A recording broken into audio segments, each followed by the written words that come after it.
بسم الله الرحمن الرحيم. يا إخوتنا المسلمين، أتمنى أن تكونوا جميعا بخير. منذ أنا سمعت عن الحريق في لوس أنجلوس بالولايات المتحدة الأمريكية أصبح قلبي مليئا بالفرح والسعادة. علينا جميعا أن نتذكر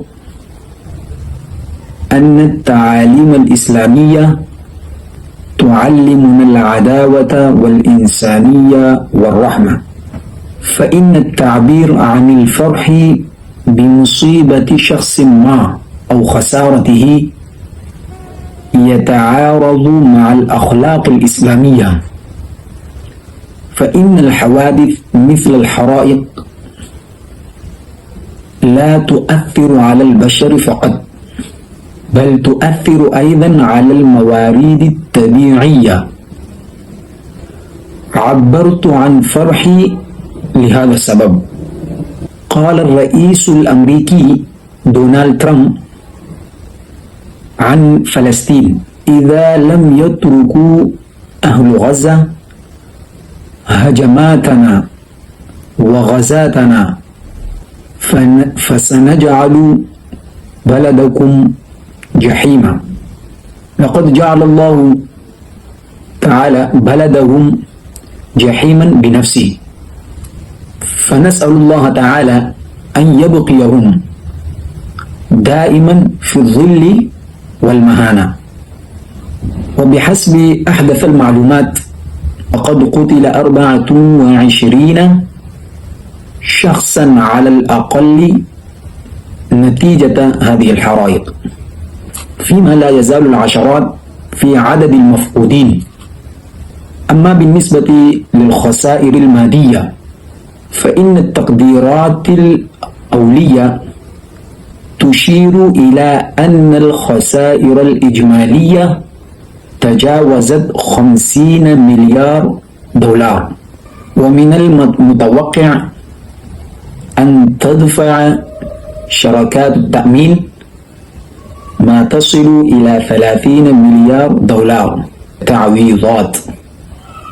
أتى الحريق على ما يقرب من 36 ألف فدان من الأرض، دمر أكثر من 10,000 منزلا ومبنى بالكامل، بالإضافة إلى إتلاف آلاف الهياكل الأخرى.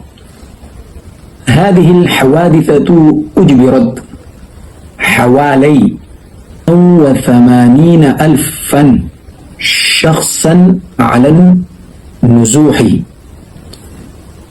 وهناك يخشى أن يصبح 200,000 مواطن آخرين بلا مأوى.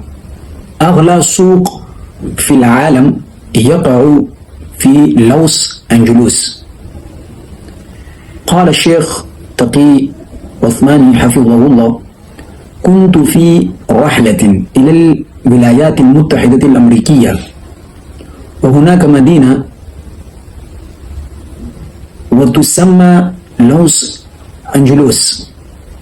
أخذني أحد أصدقائي إلى السوق هناك وأخبرني أنه أغلى سوق في العالم، حيث تباع الأشياء بأسعار غالية. سألته ما هي الأسعار؟ أخبرني أن سعر زوج الجورب يبيع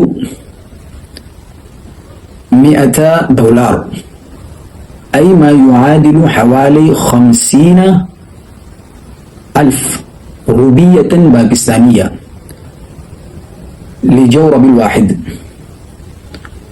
أن سعر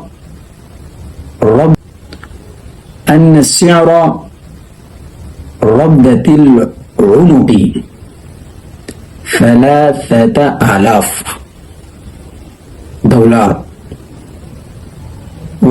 وأن سعر الحذاء بين 10,000 و15,000 دولار، وحتى البدلات قد تصل إلى 100,000 دولار.